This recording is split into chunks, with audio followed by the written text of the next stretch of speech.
is full with rotten paper. No one ever saw it clearer. Judging the content, never miss a moment. All impressive information we discuss with every nation.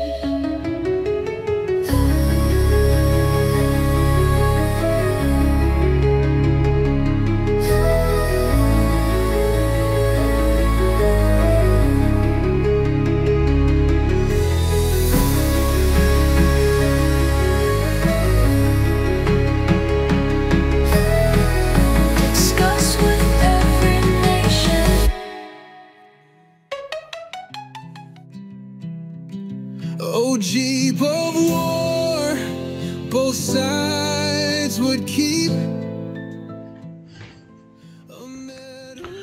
2016, Ahim obtained a World War II Jeep, reportedly from the 1944 period. Of course, one of the things that you want to make sure of is that the Jeep is actually what it says it is, and that it actually does represent that particular period. And while the Jeep looks very nice, we still have to be sure of its pedigree. So in order to do that, we pulled up a book from the archive, the Military Jeep, which contains all the information about the Jeeps, their contract numbers, their dates, their serial numbers, and has all the information related to a specific contract where there are changes to the original Jeep. So it might illustrate things like it's got a particular gasket in a different place, or the seal for the glove box is not on the face of the dashboard, but it's on the cover of the panel itself. So there's a whole range of different things that make it easier to identify a Jeep and slot it into its period. So these are the things related to the Jeep of Ahim's period. So his was July 30th, 44, which fits into this particular time frame in this contract. So we can look at all of these attributes that this particular contract Jeep should have, and it's exactly what it does have. So interesting that it has all these different attributes. So it makes it much easier for us to say, yeah, this Jeep belongs to this particular contract, the serial number, and all the related evidence supports it very strongly.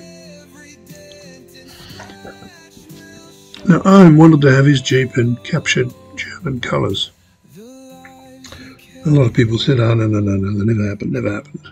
And yet, I have at least 2 photographs of 2 different Jeeps in camouflage colours. This particular one comes from Defence Publications of Greece, so it actually has very valid and accurate information about this particular Jeep. The thing that I find amusing is the fact that they didn't paint over the serial number completely. They left some of it still open and readable, which struck me as a little funny, but it does go to show that with photographic evidence you can say with confidence, I can do a camouflage Jeep. So this is Ahim's Jeep before it was painted in the camouflage colours, and the boys are sitting all up there in their German uniforms, ready to take the Jeep out for a little run.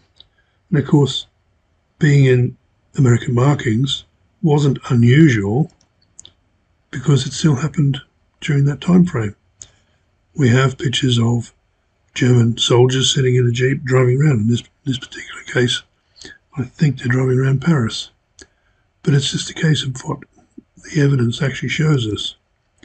This one is actually from Russia. So again, it's definitely a German officer driving a Jeep somewhere in Russia. In order to maintain the Jeep in a proper fashion, we went back to the archive, and after collecting a few more technical manuals from various sources, pulled together enough information to allow us to actually maintain the Jeep and to deal with any trouble that it might cause in the future.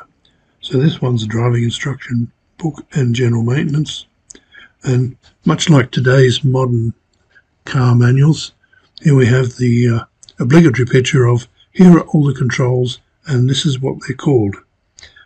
No different to today, but again, we're talking about people in that period who probably had only just learnt to drive or hadn't been driving very long, so quite important for them to have this information.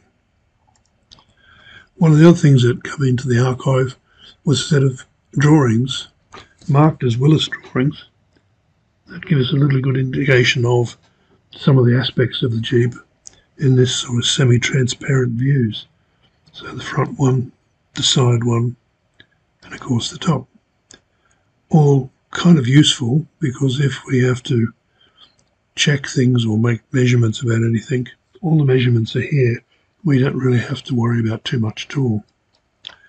Another one of the technical manuals, this one's more about looking after the truck in a more detailed fashion, if you like, not at the front line, but at first line service and second line service.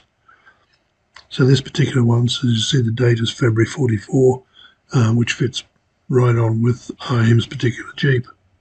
So in this document, there are lots of things that help with dealing with troubleshooting.